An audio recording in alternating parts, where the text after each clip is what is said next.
PDPR untuk tingkatan 4 bagi mata pelajaran Bahasa Melayu, cikgu menggunakan modul. Okey. Jadi tema iaitu tema 13. Segaranya bermula di sini iaitu tajuk Pulau 11 Geraran. Subtajuk ialah Taman Yorimba Langkawi.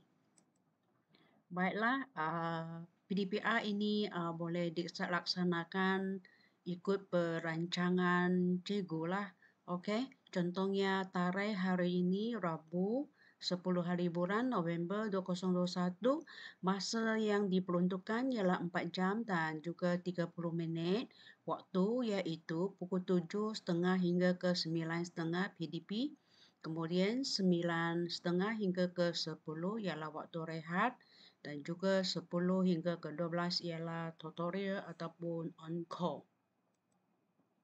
Okey, objektif untuk PDPR pada kali ini iaitu pada akhir pembelajaran murid dapat membaca dan menghayati pelbagai bahan fiksyen dan bukan fiksyen untuk meningkatkan penguasaan kosakata dalam pelbagai bidang.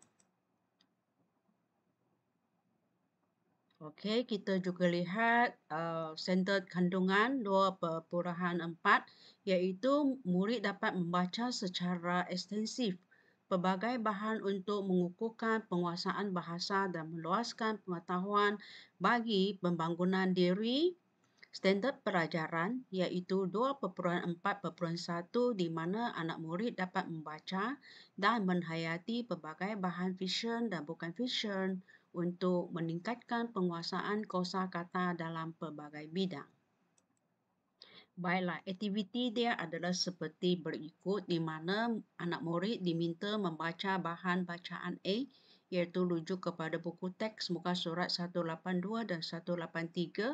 Lepas itu, murid mengenal pasti dan mengenderaikan kosakata suka dan mencari maksud kosakata yang terdapat dalam bahan bacaan. Kemudian, murid membina ayat dengan kosakata tersebut. Murid membaca bahan bacaan B iaitu artikel Taman Ekorimba Kuala Lumpur. Murid mengenal pasti dan mengenderaikan kosakata suka dan mencari maksud kosakata yang terdapat dalam bahan bacaan B juga. Jadi murid melengkapkan latihan yang diberi oleh guru. Murid menghantar latihan untuk diperiksa oleh guru dalam bentuk tangkap layar ataupun melalui apa-apa aplikasi contoh WhatsApp, Telegram, Google Classroom atau lain-lain. Jadi cikgu akan membuat semakan dan pentafsiran. Ini adalah bahan bacaan A muka surat 182 dan 183 di mana subtajuk ialah Pulau 11 Geraran. Anak murid diminta untuk baca petikan teks kemudian cari kosakata dalam dua muka surat tersebut. Dan ini adalah bahan bacaan B artikel Taman Ekorimba Kuala Lumpur. Boleh baca petikan ini. Okey, ini asal unsur nama Bukit Nanas. Baca semua petikan, cari kosakata. Begitu juga ini ialah tarikan menarik. Okey, baca petikan, cari kosakata. Kemudian tuliskan kosakata dalam latihan ini, kemudian cari maksud dengan merujuk kepada kamus ataupun boleh Google. Okey, ini ialah latihan 1 untuk bahan B. Tadi itu ialah latihan 1 untuk bahan A. Baiklah, ini adalah latihan 1 senaraikan kosakata suka dan cari maksud. Cikgu menggalakkan anak murid mencari kosakata diri sendiri dulu. Lepas itu baru rujuk kepada jawapan cikgu. Okey, kosakata contohnya perubah. Maksud ialah zaman dahulu ataupun bersinonim dengan perkataan silam, kuno, usang, primitif, tua ataupun lama. Keunikan membawa maksud iaitu mempunyai ciri-ciri tersendiri luar biasa lain dari yang lain. Okey. Formasi iaitu maksudnya susunan ataupun sekumpulan orang atau benda dengan bentuk tertentu sambil melakukan pergerakan. Geologi, okey, geologi iaitu cabang daripada sains bumi adalah satu ilmu yang mengkaji keadaan, perkembangan dan kandungan bumi serta kajian terhadap kejadian, perkembangan dan evolusi hidupan di bumi. Keajaiban. Keajaiban membawa maksud iaitu sesuatu yang luar biasa, keanehan, keganjiran, sesuatu yang ajaib ataupun menakjubkan. Ahli geologi. Okay. Ahli geologi ini merujuk kepada ahli sains atau golongan profesional yang mengkaji tentang bumi digelar sebagai ahli geologi ataupun geologis dalam bahasa Inggeris. Antara tugas ahli geologi adalah termasuk melakukan pemedaan geologi, mencari sumber-sumber mineral, contoh minyak petroleum, emas, boksit dan sebagainya. Melakukan penyiasatan tapak, menjangka kemungkinan berlaku letupan gunung berapi, gempa atau tsunami serta lain-lain tugas. Okay. Kosakata seterusnya iaitu mengkagumi. Mengkagumi itu bermaksud iaitu tertarik, okay? Hairan, kagum akan ataupun menakjubkan. Panorama. Panorama ini membawa maksud pemandangan yang luas terbentang dan tidak terhalang atau terganggu mata merenung pegunungan yang indah itu iaitu rujuk kepada Kamus Pelajar edisi kedua.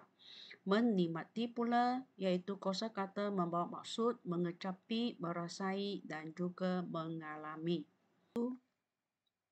Jawapan bagi latihan 1 iaitu bagi bahan B. Pertama, kosakata habitat.